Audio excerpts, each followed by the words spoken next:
Welcome back. So to get into section 4.2.2 and 2.3, which is all about graphing polynomials, I want to start with an exploration activity in Desmos. So I'm going to ask you to pause this video and go over to desmos.com, student.desmos.com, and type in this class code.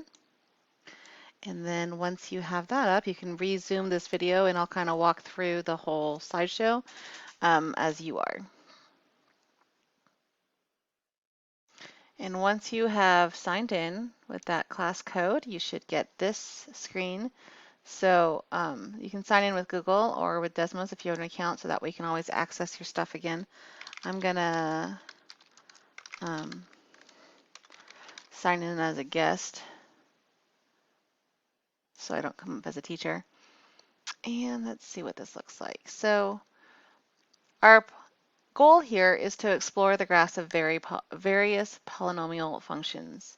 And then after this, I'll give a little lecture to bring it all together and make sure we can apply these lessons to our homework. So first, let's start by making a prediction.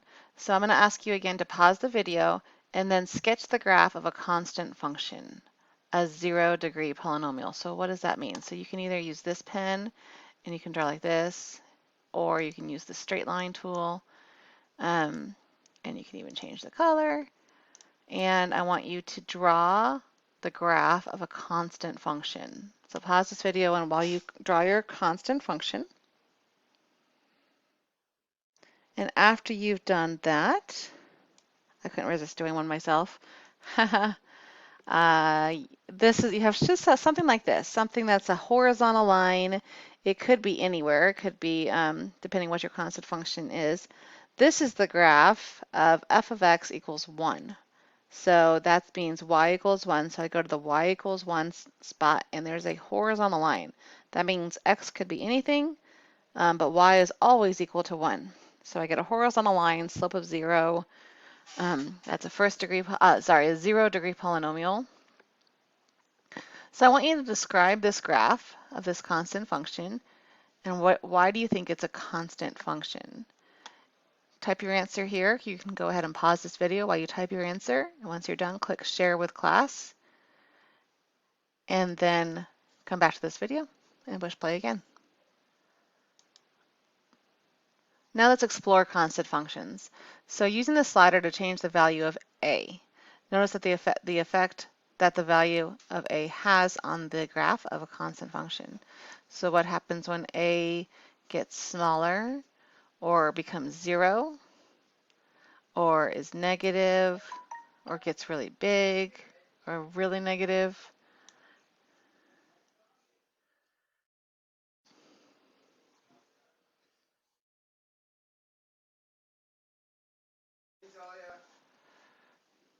Okay, and then once you're done exploring there, you can go to the next slide. So that brings us to slide 5. So for a constant function, what did you learn on that last slide for? For a constant function, f of x equals a, describe the effect that the value of a has on this graph. So I'd like you to use your own words and describe what happened when you changed a. How did it affect the graph?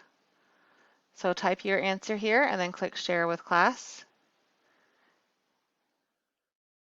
And then you can pause this video while you're doing that. And then once you're done, unpause and click Next. And now we should be on slide 6. And now we're going to sketch the graph of a first-degree polynomial. So we're done with looking at exploring the zero-degree polynomial, but now a first-degree polynomial. What does that graph look like? So this one's actually asking you for a specific one. So that's y equals x, f of x equals x. What does that graph look like? You can use the sketch tool or the line tool. You can eraser, change your color. Go ahead and pause this video while you draw a sketch of that first-degree polynomial. All right, when you're done, come back and click Next, and this is the line. You should have something that looks pretty close to this. It should be going through the origin because they gave you the specific function y equals x. So that means when x is 0, y is 0. When x is 1, y is 1. When x is 5, y is 5. So this is my line f of x equals x. So describe the graph of this polynomial. Use your own words to describe this graph, and then click Share with Class. You can pause this video while you type that, and then come back and click Next. Now that brings us to slide 8. So we're exploring that first degree polynomial. So first degree polynomial is linear. We learned about those in chapter 1. So they have a slope and a y-intercept. So we learned about y equals mx plus b form. So here our a is the slope, or the m, and b is the y-intercept, which was b. We used that b before. We can even change this to an m. I wonder if I want to do that. There we go. Now I have mx plus b, so that's a little more familiar. So you can see what happens when that slope gets negative, or what happens when its slope is 0, or what happens when it gets really big, and also what happens when you change b. What happens as we change b up and down? Or b is negative. What happens when b is 0? So explore that, and then that brings us to the next slide, on slide 9. For a first degree polynomial, f of x equals ax plus b, or mx plus b, make a conjecture about the effect that the values a and b have on this graph.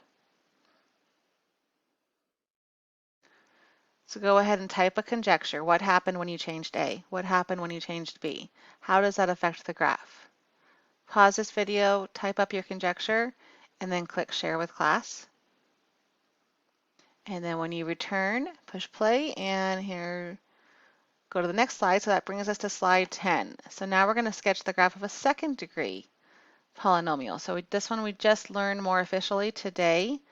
So you'll probably want to use your sketch tool on this one, not the straight line. That's your hint. So what does x squared look like? Draw a sketch of that using your sketch tool. And pause the video while you do that, and then push play, and then it should look something like this. So this is the parabola. Oh, yeah, maybe I should leave that word for you to add in here. So this graph is a second degree polynomial. Describe the graph of this polynomial. Use your own words to describe that graph, and then click Share with Class. You can pause while you're typing that, and then when you come back, click Next, and that brings us to slide 12. So here we're going to explore the second degree polynomial. So the equation below is a second degree polynomial for a not equal to 0. What happens if a was equal to 0? If a were to equal 0, then this would not be a second degree polynomial anymore, because this first term would just disappear. If a was 0, then I'd have 0 times x squared, and then I would actually have a linear. So a cannot be equal to 0. So use the slider to change the value of a, b, and c, and notice the effect that each value has on the graph of a second degree polynomial. So we, in the last section 4.1, I think it was 4.1, we graphed the quadratics, but we put it in standard form first, so that looked a little different. So how does it affect, how do these coefficients affect the graph? So take your a, do some exploring here. What happens when a is 0? Well, we already said a is not equal to 0 because it turns into a line then. What happens when a is very, very small, or very negative, very, very positive, small but positive? So explore that. I'm going to make a, I don't know, let's do it 5. And then what happens with the b? What's b going to do to this graph?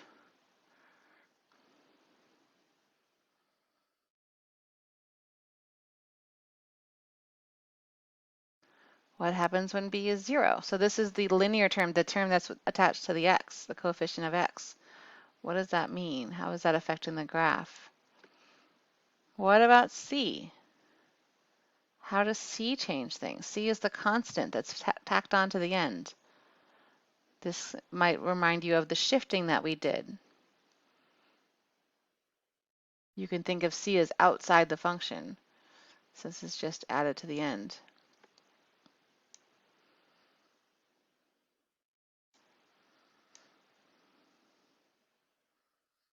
So do some playing on this screen. You can pause if you want to continue playing.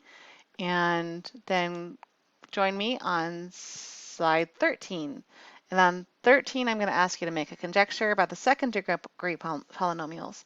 For a second degree polynomial, and this is in our general form, when a is not equal to 0, so in other words, this term is not going to just disappear, make a conjecture about the effect of each coefficient of the graph. So what happens when a gets bigger, when a gets smaller, when a changes, what happens? When b changes, what happens? You can probably type better than me. When c changes, what happens? Okay, share those conjectures with the class by click share with class. Pause this video while you write those conjectures, and then click share with class, and then when you come back, we'll go to slide 14. In slide 14, we're going to sketch the graph of a third degree polynomial. So this one we kind of briefly saw in 3.2, I think. If you don't remember, you can also grab a piece of paper. I'll grab my whiteboard here, and I wonder if I can just kind of move this along. Oops, I guess I'll just erase it because I already did. All right, you can always do an XY table if you don't remember what x cubed looks like. And you can plug in a number for x, like plug in 1 and think, okay, what is x? What is 1 cubed? Well, 1 cubed is 1. What is 5 cubed? 5 cubed is 125. What is 2 cubed? 2 cubed is 8. So you can kind of plot those points. So I'll plot the point 1, 1. 125 is a bit too big to plot on this, so I'll skip that one. 2, 8. You can do some negatives, so a negative 3, let's say. That's 27 again, that's too big. Too big to plot on here, so I'll do a negative 2, which would give me a negative 8 and a, I don't know, a negative 1. That gives me a negative 1.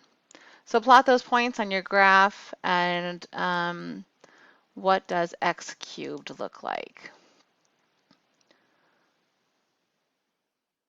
You can pause this video while you work on that, and then when you're done, we'll go over here to slide 15 and see. It should look something like this. So I can see my point 1, 1. I can see my point when x was 2, y is 8. When x was 0, y is 0. When x was negative 1, y was negative 1. When x was negative 2, y is negative 8. When x was 5, we had to go all the way down here. So that's off the charts. All right, so describe this graph in your own words. You can click pause on the video while you're doing that and then share with the class. And then join me on slide 16 to explore the third degree polynomial. So we're getting some more pieces to explore here. So a, b, c, and d are constants. And this is the general form of the equation. So when I plug in those numbers for a, b, c, and d, I get the specific polynomial. What happens when we change a? What happens when a is negative? What happens when a is 0? What happens when a is big? What happens when we change b? How does b change things?